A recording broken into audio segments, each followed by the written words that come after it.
The new horror story. And भाई back to back horror stories आ रही है, लेकिन एक चीज नहीं आ रहा है, वो है व्यूज। भाई मैं मजाक सेट के बता रहा हूँ, देखो अभी टाइम है कमबैक करने का, इसलिए मैं वीडियोस वगैरह डाल रहा हूँ। एंड भाई अभी तुम लोग वीडियो देख ही नहीं रहे हो, तो भाई हमने जितनी भी पिछले हॉरर स्टोरीज डाली है, जिसने भी नहीं देखा है भाई जाकर देख लेना, क्योंकि भाई हम लोग अभी ट्राई कर रहे हैं कि हर संडे हॉरर स्टोरी डालने का सुबह 11 बजे। तो भाई जितने भी लोगों ने सब्सक्राइब नहीं किया है भाई सब्सक्राइब करके एंड बेल आइकन का ऑप्शन आएगा उसको ऑल पर सेट कर दो। इससे ये होगा कि भाई मैं जब भी हॉरर स्टोरी डालूंगा सबसे पहले तुम लोगों के पास वीडियो पहुंच जाएगी और तुम लोग देख सकते हो। एंड भाई आज की जो स्टोरी है भाई वो है स्नेहा नाम की एक लड़की की। एंड भाई ये सारी चीजें जो हुई थी वो स्नेहा के साथ ही हुई थी, तो उसी ने मेरे को ये सारी स्टोरीज बताई है, वो भी मेल के ऊपर। तो विदाउट वेस्टिंग टाइम आज की अपनी स्टोरी को स्टार्ट करते हैं। तो ये स्टोरी है स्नेहा नाम की एक लड़की की, जो कि मुंबई में अपनी फैमिली के साथ एक रेंट वाले फ्लैट में रहती थी। एंड भाई मैं वीडियो को स्टार्ट करने से पहले मैं आपको एक बार स्नेहा की फैमिली के बारे में बता देता हूँ। स्नेहा की फैमिली में स्नेहा, उसका एक छोटा भाई, उसके मम्मी और पापा, ये 4 जने रहते हैं। एंड जो स्नेहा है भाई वो 21 साल की है, एंड जो उसका छोटा भाई है भाई वो मात्र 17 साल का है। भाई स्नेहा अपनी फैमिली के साथ मुंबई में एक रेंट वाले फ्लैट में रहती थी।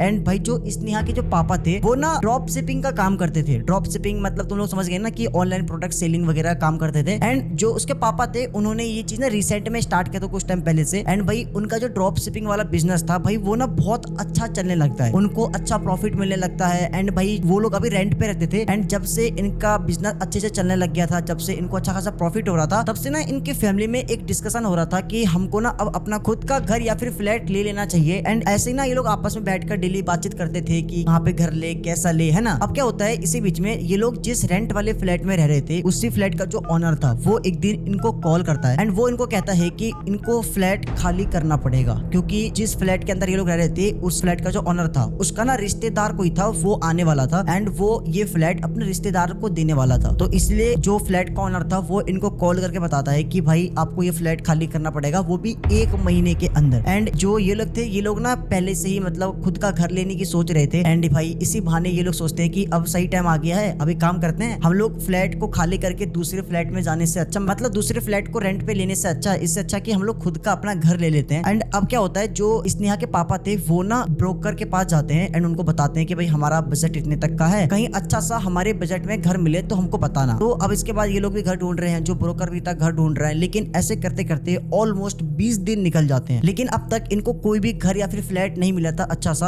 अब देखो जो ब्रोकर था उसने ना इनको बहुत सारा फ्लैट दिखाया, बहुत सारा घर दिखाया, लेकिन इनको ना पसंद ही नहीं आता है। एंड जो घर पसंद आता है, जो फ्लैट इनको पसंद आता है वो ना बहुत ज्यादा महंगा होता है, ये इनके बजट से ना बहुत ज्यादा फालतू होता है। एंड इसलिए ये करते करते 20 दिन निकल जाते हैं एंड अब सिर्फ 10 दिन बचा होता है। अब क्या होता है, इसी बीच में जो उस फ्लैट का ऑनर था वो कॉल करता है एंड इनको बताता है कि 10 दिन के अंदर घर खाली कर देना, क्योंकि जो हमारा रिलेटिव्स है वो ना आने ही वाला है, तो फिर उसको हमें देना ही पड़ेगा, इसलिए ठीक है। तो अब क्या होता है, इसके बाद जो इसके फैमिली वाले थे स्नेहा की, वो ना थोड़े से घबरा जाते हैं, क्योंकि सिर्फ 10 दिन बचा हुआ था, 10 दिन में इनको कहाँ घर मिलेगा कोई। तो इसलिए ये लोग अब डिसाइड करते हैं कि एक काम करते हैं, अभी हमको घर नहीं मिल रहा है तो इसलिए हम लोग ना कोई घर रेंट पर ले लेते हैं। अभी फिलहाल कोई सा फ्लैट है ना, तो अभी हम लोग रेंट वाले फ्लैट में शिफ्ट हो जाते हैं एंड उसके बाद हम लोग अच्छे से ढूंढ लेंगे, आराम से कहीं अच्छा सा घर हमारे बजट में मिलेगा तो हम तब ले लेंगे, ठीक है। अब इसके बाद ये लोग फ्लैट चेंज करने का, दूसरा फ्लैट रेंट पे लेने का डिसाइड करते हैं। अब क्या होता है, उसी बीच में जो ब्रोकर था वो एक दिन स्नेहा के पापा को कॉल करता है एंड इनको बताता है कि कोई एक घर है जो कि बहुत ही बड़ा है, बहुत अच्छा है और बहुत ही कम रेट में मिल रहा है। एंड भाई जो उस घर का मालिक है वो ना अर्जेंट में उस घर को बेच रहा है एंड इसलिए वो इस घर को इतने सस्ते में बेच रहा है। लेकिन वो जो घर है ना वो मुंबई में ही है, लेकिन थोड़ा सा ना मतलब आउट ऑफ मुंबई है, मतलब कह सकते हो कि मुंबई के अंदर ही वो जगह आती है, लेकिन थोड़ा सा बाहर पड़ जाता है, ठीक है, वाली जगह। अब क्या होता है, जो इसके पापा थे वो पूछते हैं कितने घर है, वो बताते हैं कि ये जो घर है वो मात्र 80 लाख रुपए में इनको मिल रहा था, ठीक है। एंड भाई वो जो प्रॉपर्टी थी वो कम से कम 2 करोड़ रुपए की प्रॉपर्टी थी एंड 2 करोड़ का सामान इनको मात्र 80 लाख रुपए में मिल रहा था। तो भाई ये लोग सोचते हैं कि भाई वो जल्दबाजी चक्कर में बेच रहा है, तो एक बार देख लेते हैं कैसा घर है क्या है। अब इसके बाद ये लोग उस घर को देखने के लिए जाते हैं एंड जैसे भाई ये लोग उस घर को देखने जाते हैं, इनको घर पसंद आ जाता है पहली बच्ची में, क्योंकि भाई वो जो घर था वो बहुत बढ़िया घर था, बहुत बड़ा था, 2 फ्लोर का भाई वो घर था एंड काफी अच्छा घर था वो वाला। अब क्या होता है, ये लोग सोचते हैं कि भाई जो उस घर का ऑनर है वो ना जल्दबाजी चक्कर में घर बेच रहा है, तो इनको प्रॉफिट हो रहा है, इसलिए ये लोग कुछ ज्यादा सोचते समझते नहीं है, उस घर के बारे में कुछ भी पता नहीं करते हैं एंड ये लोग फटाफट भाई उस घर को खरीद लेते हैं। अब इसके बाद ये लोग सोचते हैं कि जो इन्होंने नया नया घर खरीदा जो वाला, उसके अंदर ना पूजा पाठ करवा लेते हैं, वास्तु शांति के लिए, घर शांति के लिए, है ना, तो सबसे अच्छा रहता है ना। हमारे हिंदू धर्म में तुमको पता ही है कि कोई भी घर खरीदता है, कुछ भी खरीदता है तो उसका पूजा पाठ जरूर होता है। तो ये लोग भी सोचते हैं कि एक काम करते हैं, घर के अंदर पूजा पाठ पहले करवा लेते हैं, ताकि सब कुछ नेगेटिव चीजें जो भी वो खत्म हो जाए एंड सब कुछ अच्छा रहे। अब ये लोग डिसाइड करते हैं पूजा करने का, लेकिन तभी क्या होता है, जो उस फ्लैट का ओनर था जिसके अंदर ये लोग अभी रेंट पे रह रहे थे, वो इनको कॉल करता है कि प्लीज घर को खाली कर दो 2 दिन के अंदर, क्योंकि जो हमारा रिलेटिव है वो 2 दिन के अंदर ही आ रहा है, तो इनको घर खाली करना पड़ेगा अर्जेंट में, चाहे कुछ भी हो जाए खाली करना है क्योंकि अर्जेंट है उसको। ठीक है, अब इसके बाद ये लोग सोचते हैं कि पहले यहाँ पे पूजा कराएंगे तब घर खाली करेंगे, लेकिन अब उस फ्लैट का ओनर इनको कॉल कर देता है, उनको 2 दिन के अंदर ही घर खाली करना था, तो इसलिए ये लोग डिसाइड करते हैं कि अब ये लोग पहले इस वाले घर के अंदर शिफ्ट हो जाएंगे, नए वाले घर के अंदर शिफ्ट होने के बाद ये लोग पूजा पाठ करवा लेंगे, है ना। अब इसके बाद भाई स्नेहा की पूरी फैमिली अपने जो रेंट वाले फ्लैट था वहां से शिफ्ट होकर नए वाले घर के अंदर शिफ्ट हो जाते हैं, सारा सामान शिफ्ट करते हैं, A to Z सामान जितने भी सामान थे। एंड मैं आपको एक चीज बताना भूल गया कि इन्होंने जो घर लिया नया वाला, वो घर इनको विद फर्नीचर मिला था 80 लाख रुपए में, मतलब घर का पूरा फर्नीचर और प्लस घर, ये सब कुछ उनको मात्र 80 लाख रुपए मिल गया था, तो इनको अच्छे खासा प्रॉपर्टी मिल गया था काफी कम रेट में, तो ये लोग इतना कुछ सोचते नहीं है, घर ले लेते हैं। अब ये लोग भाई शिफ्टिंग करते हैं, फटाफट सारा सामान लेके जाते हैं नए वाले घर के अंदर, सारा सामान शिफ्ट करते हैं। अब शिफ्ट करते करते भाई रात हो जाती है, रात के टाइम नए वाले घर के अंदर जो स्नेहा की मम्मी थी वो खाना वाना बनाती है। अब इसके बाद स्नेहा की पूरी फैमिली, स्नेहा, सब लोग खाना पीना खाते हैं। अब मैं आपको एक बार बता देता हूँ, जो इन्होंने घर लिया था ना वो 2 फ्लोर का था, मैंने आपको पहले बताया था। जो फर्स्ट वाला फ्लोर था उस पे ना 3 कमरे थे, तो फर्स्ट फ्लोर पे पहला कमरा जो थी वो स्नेहा ले लेती है, दूसरा कमरा जो था वो उसका भाई जो था वो ले लेता है, एंड जो तीसरा कमरा था वो खाली था। इन्होंने अब तक उस कमरे को खोला भी नहीं था क्योंकि ये लोग अभी जस्ट शिफ्ट ही हुई है, एंड भाई घर बहुत बड़ा था, इनके पास उतना सामान भी नहीं था जितना बड़ा घर था, तो ये लोग ना उस वाले कमरे को खोलते ही नहीं है, तीसरे वाले कमरे को। अब जो उसके फैमिली वाले होते हैं वो नीचे वाले फ्लोर पे रहते थे, क्योंकि नीचे वाले फ्लोर में भी एक कमरा था जिसमें उसके मम्मी पापा रहते हैं। अब भाई ये लोग रात को खाना पीना खाते हैं, खाना पीना खाने के बाद सभी लोग अपने अपने कमरे में जाकर सो जाते हैं। लेकिन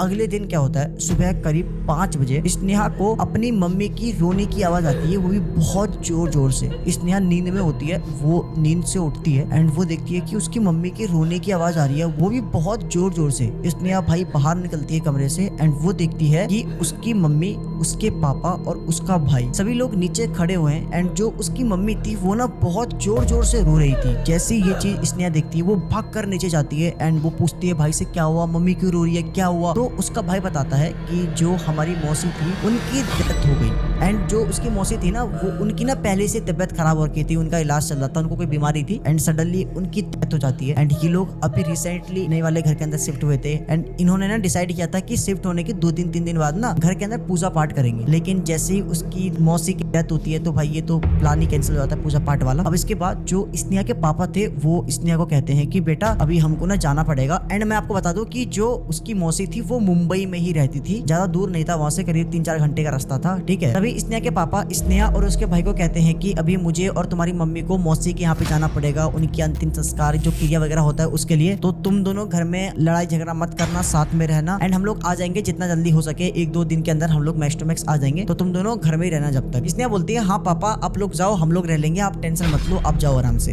एंड तभी जो स्नेहा का छोटा वाला भाई था वो ना जिद करने लगता है कि पापा मैं भी जाऊंगा, मैं भी जाऊंगा, मैं भी जाऊंगा, क्योंकि जो उसकी मौसी का लड़का था ना उसकी और स्नेहा की भाई की काफी अच्छी दोस्ती थी, काफी अच्छी बॉन्डिंग थी, तो वो ना बहुत ज्यादा रो रहा था, तो इसलिए बोलता कि पापा मैं जाऊंगा, वो मेरा दोस्त है, मेरा भाई है, तो मैं उसे समझाऊंगा, प्लीज मुझे ले चलो, मुझे ले चलो। तो इसके बाद वो बहुत जिद करने लगता है, तो इसलिए स्नेहा के पापा बोलते हैं कि तू भी चल हमारे साथ। अब स्नेहा, स्नेहा की मम्मी और स्नेहा के भाई, ये तीनों जने भाई उसके मौसी के घर के लिए निकल जाते हैं। एंड जो स्नेहा होती है वो उस टाइम अपने घर में बिल्कुल अकेले होती है। स्नेहा के मम्मी पापा एंड उसके भाई के जाने के करीब 15 मिनट बाद ना स्नेहा को बहुत तेज की भूख लगती है, तो फिर इसलिए स्नेहा नीचे आती है, वो किचन में जाकर अपने लिए खुद के लिए मैगी बनाने लगती है। एंड जैसे वो किचन में जाती है उसी टाइम उसके घर का कोई डोरबेल बजाता है, एंड जैसी भाई डोरबेल वो सुनती है, वो सोचती है कि अभी कौन है, क्योंकि वो लोग नए उस घर के अंदर शिफ्ट हुए थे, वहाँ पे वो किसी को जानते तक नहीं थे, तो इसलिए वो जाती है, दरवाजा खोलती है, एंड जैसी वो दरवाजा खोलती है वो देखती है कि दरवाजे के बाहर उसका भाई खड़ा हुआ है। एंड जैसे भाई वो ये देखती है कि उसका भाई खड़ा है, वो पूछती है भाई तू यहाँ क्या कर रहा है, तू तो मम्मी पापा के साथ बाहर गया हुआ था ना, क्या हुआ, तू वापस क्यों आ गया। तो उसका भाई सिर्फ इसको इतना कहता है कि मम्मी पापा ने मुझे घर भेज दिया, उन्होंने कहा कि बहन घर में अकेली है और नए हम लोग इस वाले घर में शिफ्ट हुए हैं, तो तुझे डर लगेगा, इसलिए उन्होंने मुझे वापस घर भेज दिया, तो एक काम कर, तू मेरे को ना भूख लगी बड़ी तेज की, तो मेरे लिए कुछ बना दे। तो उसकी बहन बोलती है चल ठीक है आजा फटाफट। ये लोग दरवाजा लॉक करते हैं, दरवाजा लॉक करने के बाद उसकी बहन बोलती है कि मैं मैगी बना रही हूँ अपने लिए, तू खाएगा ना, कह रहा हाँ मैं खाऊंगा, बना। उसका भाई बोलता है। अब इसके बाद जो उसका भाई था वो टीवी ऑन करता है, एंड टीवी ऑन करने के बाद ना वो सोफे पे बैठकर टीवी देखने लगता है। जो उसकी बहन थी वो किचन में जाती है, किचन में जाकर मैगी बनाती है, एंड मैगी बनाने के बाद वो 2 कटोरे में मैगी लेके आती है, एक अपने लिए एक अपने भाई के लिए। एंड जैसे वो मैगी लेकर हॉल में आती है वो देखती है कि टीवी चल रहा है लेकिन उसका भाई वहाँ पे है ही नहीं। तो वो क्या करती है, वो दोनों कटोरी वाली मैगी जो थी वो टेबल के ऊपर रखती है एंड वो अपने भाई को बुलाने लगती है कि भाई कहाँ है, अरे भाई आजा, मैगी बन गया, आजा यार आजा भाई। उसका जो भाई था वो कुछ भी रिप्लाई नहीं देता। वो सोचती है कि जो उसका भाई है वो मजाक कर रहा है उसके साथ, तो बोलता है आजा भाई मैगी तैयार है यार, आजा आजा, लेकिन उसके भाई का कुछ भी रिप्लाई नहीं आता है। तो फिर वो क्या करती है, वो टीवी लेती है, टीवी को रिमोट से बंद कर देती है एंड वो अपने भाई को ढूंढने के लिए उसके कमरे में चली जाती है, ऊपर फर्स्ट फ्लोर पे। उसको लगता है कि शायद वो अपने कमरे में चला गया होगा एंड जैसी वो उसके कमरे में जाती है वो देखती है कि उसके कमरे में कोई भी नहीं है, कोई है ही नहीं। अब इसके बाद स्नेहा अपने कमरे में ढूंढने जाती है, क्या पता उसका भाई वहां छुपक के बैठा है, तो वो अपने कमरे में जाती है लेकिन उसका भाई वहां पे भी उसको नहीं मिलता है। अब इसके बाद वो चिल्ला रही है भाई कहाँ पे है, आजा भाई कहाँ पे, आजा। मैं आपको उसके भाई का नाम बताना भूल गया, उसका नाम था राकेश। तो वो चिल्ला रही है भाई कहाँ पे है, आजा राकेश कहाँ पे है, आजा, लेकिन उसके भाई की तरफ से कुछ भी रिप्लाई नहीं आ रहा था। वो सोचती है कि उसका भाई उसको डराने की कोशिश कर रहा है एंड नया घर है इसलिए वो बोल रही है भाई आजा भाई, मैं नहीं डरने वाली हूँ, आजा आजा। एंड अब इसके बाद क्या होता है, जो तीसरा वाला कमरा था मैंने आपको बताया था कि इन्होंने अभी तक ओपन नहीं किया था, इसने यहाँ उस तीसरे वाले कमरे की तरफ जाती है चेक करने के लिए, क्या पता उसका भाई उस तीसरे वाले कमरे में तो नहीं है। वो देखती है कि कमरा बाहर से लॉक लगा पड़ा है एंड वो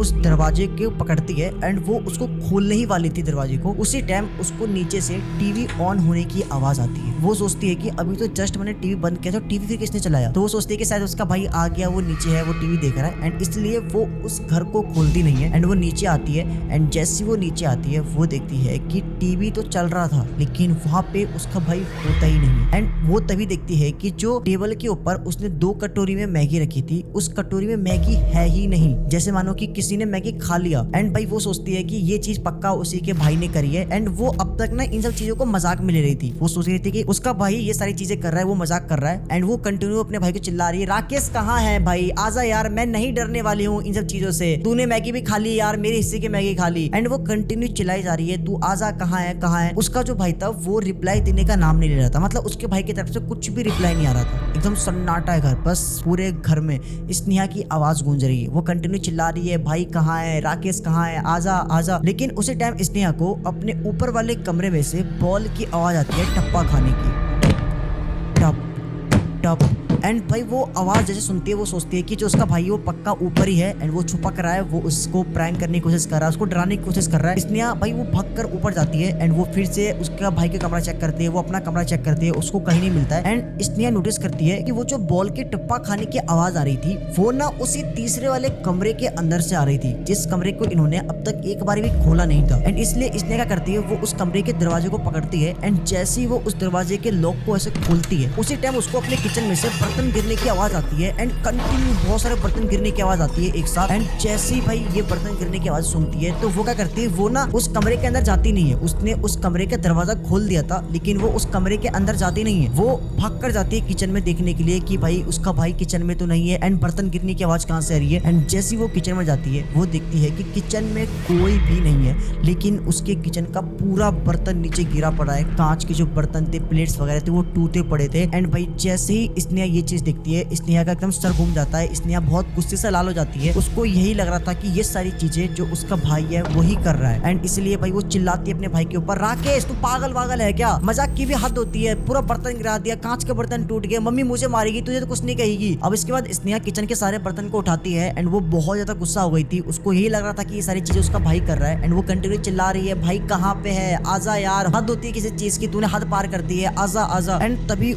उसी को फिर से अपने ऊपर वाले कमरे में से फिर से उसको बॉल की आवाज आती है टप्पा खाने की, टप टप टप। एंड जैसी ये आवाज सुनती है वो एकदम गुस्से में ऊपर जाती है अपने भाई को पकड़ने के लिए एंड वो देखती है कि वो आवाज उसी तीसरे वाले कमरे में से आ रही थी। तभी वो नोटिस करती है कि उसने अभी जस्ट थोड़ी देर पहले उस दरवाजे के लॉक को खोला था लेकिन उस दरवाजे का जो लॉक था वो अभी लगा पड़ा है। एंड जैसे वो ये चीज देखती है तो वो फटाफट दरवाजे को खोलती है एंड जैसे वो इस बार दरवाजे को खोलती है उसी टाइम फिर से उसके घर का कोई डोरबेल बजाता है एंड कंटिन्यू 3-4 बार डोरबेल बजने की आवाज आती है, टन टन टन टन टन कंटिन्यू बज रहा है उसका डोरबेल। एंड वो दरवाजा खोलती है फिर से इस बार, लेकिन वो दरवाजे को पूरा नहीं खोलती है, बस खाली उस दरवाजे के लॉक को खोलती है पिछली बार की तरह एंड वो भाग कर नीचे जाती है एंड वो दरवाजा खोलती है। जैसे ही वो दरवाजा खोलती है वो देखती है कि दरवाजे पर उसके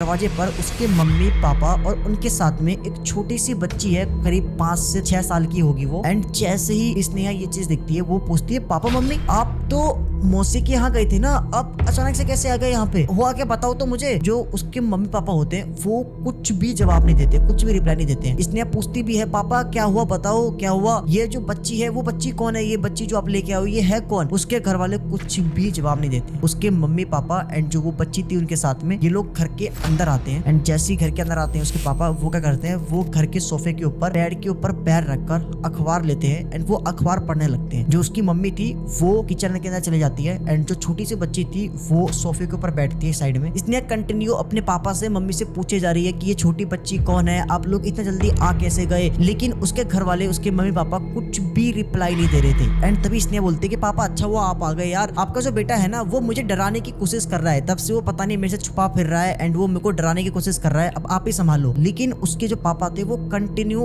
अखबार पढ़े जा रहे हैं पैर के ऊपर पैर रखकर एंड उसकी जो मम्मी थी वो किचन के अंदर गई हुई थी। लेकिन उसके पापा उसके मम्मी उसको कुछ भी रिप्लाई नहीं दे रहे, वो कंटिन्यू पूछे जा रही है लेकिन कोई रिप्लाई नहीं आ रहा सामने से। एंड उसी टाइम वो देखती है कि जो उसकी मम्मी थी वो किचन के अंदर से एक कटोरी में थोड़ी सी मैगी बची हुई थी, वो मैगी लेके आती है एंड वो मैगी उस छोटी सी बच्ची को देती है। एंड वो जो छोटी बच्ची थी उस कटोरी के अंदर चम्मच भी था, लेकिन वो छोटी बच्ची क्या करती है उस चम्मच को साइड में रखती है एंड वो छोटी बच्ची अपने दोनों हाथों को कटोरी में डालकर दोनों हाथों से मैगी खाने लगती है।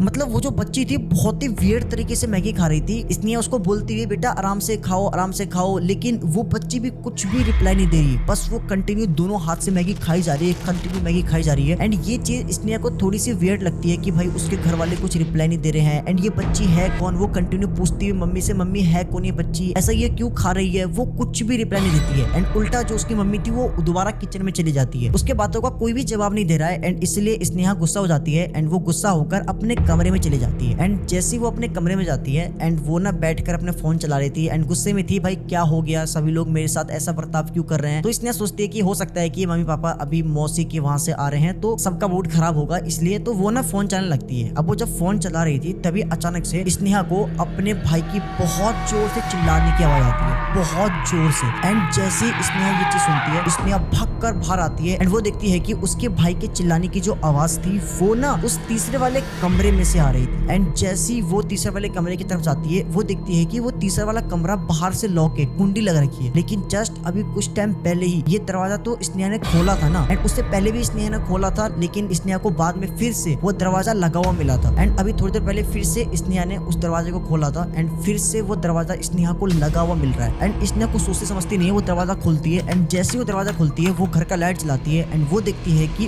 उस घर में कोई है ही नहीं, कोई भी नहीं है। एंड उसको कंटिन्यू उसी घर के अंदर से अपने भाई के चिल्लाने की आवाज आ रही थी, लेकिन उस घर में तो कोई है ही नहीं। एंड वो सोचते कि शायद उसको कोई वहम हुआ होगा एंड इसीलिए वो उस घर को लॉक करती है फिर से एंड वो अपने कमरे में जाकर बैठ जाती है। एंड जब वो अपने कमरे में फोन चला रही होती है तभी उसको पीछे से एक हल्की सी हवा आती है, इस तरह जैसे मानो कि किसी ने फूंक मारी हो। एंड भाई वो सोचती है कि शायद उसका भाई है पीछे एंड जैसे वो पीछे देखती है तो पीछे कोई भी नहीं होता।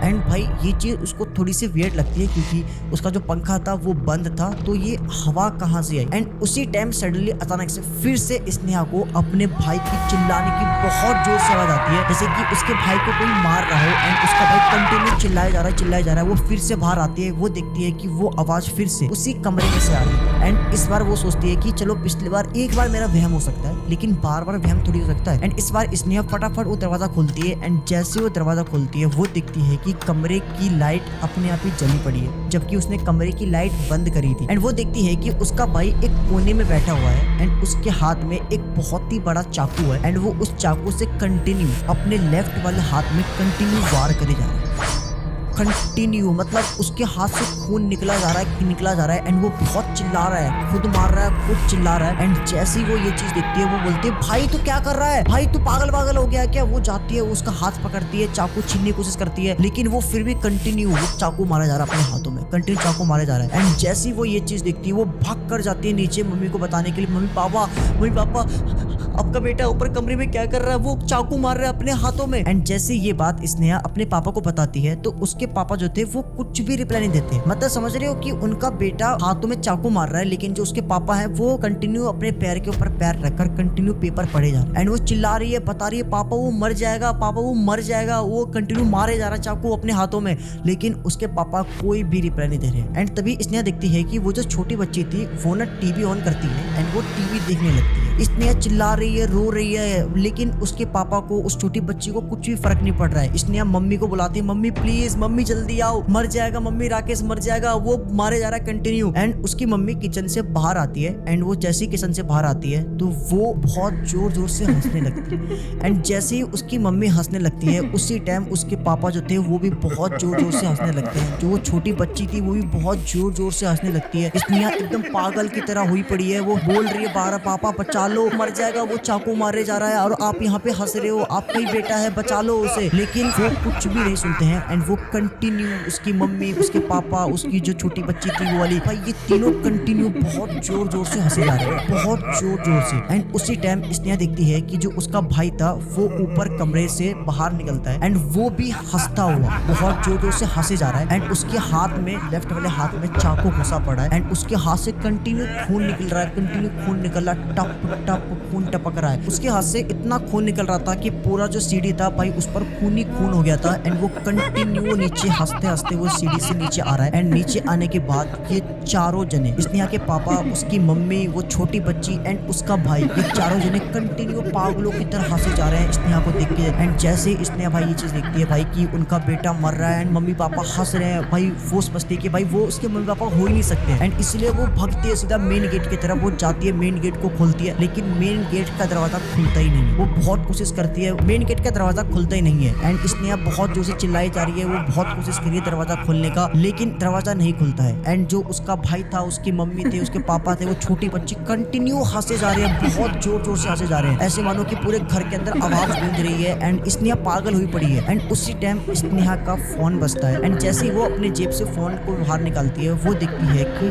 फोन उसके पापा का था। एंड जैसे ही वो ये देखती है कि फोन पापा का है एंड वो फिर से अपने पापा की तरफ देखती है, देखती है कि उसके पापा तो बहुत जोर जोर से हंस रहे हैं, तो पापा फोन कैसे कर रहे हैं। एंड वो पापा का फोन उठाती है एंड जैसे पापा का फोन उठाती है बोलती, पापा पापा आप कहाँ पे हो। सामने से उसके पापा का रिप्लाई आता है कि बेटा तुम्हें पता था हम लोग यहाँ पे मौसी के यहाँ पे आए हुए हैं। एंड जैसी ये चीज स्नेहा सुनती है भाई वो दिखती है कि उसके पापा उससे कॉल पे बात कर रहे हैं, लेकिन सामने उसके जस्ट उसी के पापा की शकल का एंड उसी की मम्मी की शकल का, उसी के भाई की शकल का तीन जने खड़े हुए हैं, साथ में एक छोटी बच्ची खड़ी हुई है एंड वो बहुत जोर जोर से हंस रही है। एंड भाई ये जैसी देखती है स्नेहा भाई वो समझ जाती है कि भाई कुछ ना कुछ तो गड़बड़ है। वो सारी चीज उसी टाइम अपने पापा को कॉल पे बताती है एंड उसके पापा बताते हैं कि जितना जल्दी हो सके वहां से बाहर निकल। उसके पापा बोलते हैं जितना हो सके जल्दी बाहर निकल। इसका स्नेहा भागकर सीधा किचन में जाती है। एंड शॉकिंग बात तो ये थी कि जो उसके मम्मी पापा थे, जो उसके भाई थे, जो छोटी बच्ची थी, वो ना स्नेहा को कुछ भी नुकसान नहीं पहुंचा रही थी, बस वो कंटिन्यू हंसे जा रहे हैं, स्नेहा की तरफ देख देख के कंटिन्यू हंसे जा रहे हैं। स्नेहा भाग के जाती है किचन में, क्योंकि किचन में ना खिड़की था, वो खिड़की खोलती है जैसे तैसे करके एंड वो खिड़की से बाहर निकलती है। एंड बाहर निकलने के बाद वो अपने पापा को कॉल करती है, बताती है कि पापा मैं बाहर आ गई पापा। लेकिन घर के अंदर वो सभी लोग कंटिन्यू हंसे जा रहे हैं एंड उसके पापा बताते हैं कि जितना जल्दी हो सके तू वहां से ऑटो पकड़, मैं ऑनलाइन पैसे पे कर रहा हूँ, तू जितना जल्दी हो सके वहां से निकल और फटाफट अपने मामा के यहाँ पहुंच जा, क्योंकि जो उसके मामा थे वो वहीं पे रहते थे, करीब 1-1.5 घंटे का रास्ता था। तो स्नेहा फटाफट रिक्शा पकड़ती है एंड वो अपने मामा के यहाँ पे जाती है। एंड उसके जस्ट अगले दिन जो स्नेहा के पापा थे वो ये लोग घर पे आते हैं। घर पे आने के बाद ये लोग ना वहाँ के आसपास के लोगों से उस घर के बारे में पता करते हैं कि भाई क्या सीन था, कैसे क्या था। तो इनको पता लगता है कि इस घर में एक फैमिली रहती थी जिनका खुद का बिजनेस था एंड उनके बिजनेस में ना इतना ज्यादा लॉस हो गया कि वो लोग ना कर्जे में डूब गए, बहुत ज्यादा उनको लॉस हो गया। उसकी फैमिली में एक छोटी सी बच्ची एंड उनका एक छोटा सा बेटा एंड हस्बैंड वाइफ, ये 4 जन रहते थे। एंड उनके ऊपर भाई इतना ज्यादा मतलब कर्जा हो गया था कि भाई अगर वो लोग उनका ये वाला घर भी बेच देते ना फिर भी कुछ नहीं होने वाला था, बहुत उनको कर्जा हो जाता है। तो इसीलिए उसके पेरेंट्स क्या करते हैं भाई, वो पॉइजन खा लेते हैं एंड वो अपने बच्चे को भी खिला देते हैं। एंड उसी दिन के बाद से भाई उस घर में उस पूरी फैमिली की आत्मा भटकती है एंड जो भी इस घर को खरीदता है भाई वो उसको परेशान करती है, हार्म नहीं पहुंचाती है। शॉकिंग बात तो ये है कि वो फैमिली किसी को हार्म नहीं पहुंचाती है, किसी को नुकसान नहीं पहुंचाती है, बस लोगों को डराती है एंड उस घर के अंदर किसी को रहने नहीं देती है। अब तक जितने भी लोगों ने इस घर को खरीदा है भाई सभी ने लॉस में, अगर किसी ने 1 करोड़ का खरीदा है तो भाई वो 80 लाख में बेच के निकल जाता है, क्योंकि भाई वो जो आत्मा थी भाई वो उनको परेशान करती थी। तब से उस घर के अंदर भाई वो फैमिली की आत्मा भटकती है एंड वो किसी को भी उस घर के के अंदर रहने नहीं देती है, किसी को आने तक नहीं देती है। एंड स्नेहा ने ये सारी चीज लाइव मतलब अपनी आंखों से देखा एंड उनकी पूरी फैमिली स्नेहा की फैमिली का रूप लेके स्नेहा को डराने की कोशिश कर रही थी। समझ रहे हो मेरी बात को? एंड ये सारी चीजें स्नेहा के साथ एक्चुअल में हुई है। एंड भाई स्नेहा की ट्रेन फट गई थी जब ये सारी चीजें हुई थी, बट आज के टाइम पे स्नेहा ओके है, मतलब स्नेहा एकदम ठीक है आज के टाइम पे। स्नेहा नहीं भाई हमको ये स्टोरी मेल के ऊपर बताई थी। एंड अगर तुम्हारे पास भी कोई स्टोरी है तो तुम लोग बता सकते हो, हमारी मेल आईडी ये है, इसके ऊपर बता सकते हो। तो गाइस ये थी अपनी आज की हॉरर स्टोरी। आई होप कि तुमको अच्छी लगी हो तो वीडियो को लाइक कर देना, चैनल को सब्सक्राइब कर देना और ना लगी हो फिर भी कर देना। ठीक है गाइस, मिलते हैं नेक्स्ट वीडियो में नेक्स्ट टॉपिक के साथ। तब तक के लिए बाय बाय।